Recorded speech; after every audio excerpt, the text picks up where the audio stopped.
একটা সেন্টেন্সের ডেফিনেশন দেওয়া আছে যে a sentence is a word or a group of words that expresses a complete sense. আমি এর আগে বলেছি যে যতক্ষণ না পর্যন্ত সেন্সটা কমপ্লিট হবে ততক্ষণ পর্যন্ত সেটা কখনো বাক্য হতে পারে না।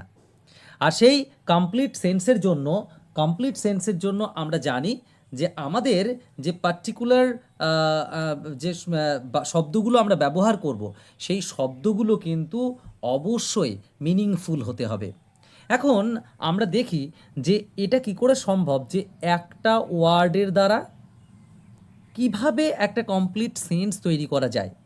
আমি সেরকম কয়েকটা এক্সাম্পল রেডি করেছি। দেখো, গো, আমি তুমি সামনে দাঁড়িয়ে আছো, তোমায় বললাম গো, তোমাকে কমান্ড করলাম, তুমি কিন্তু যেতে শুরু করবে, অর্থাৎ তোমাকে আমি যেতে বলছি।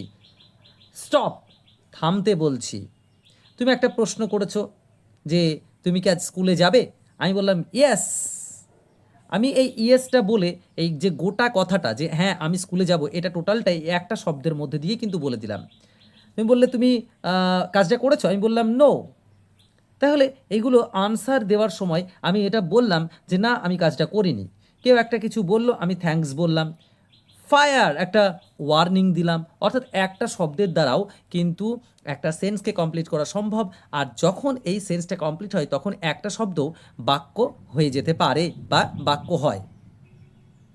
আমরা পরের পার্ট দেখব যে examples of sentence with a group of words.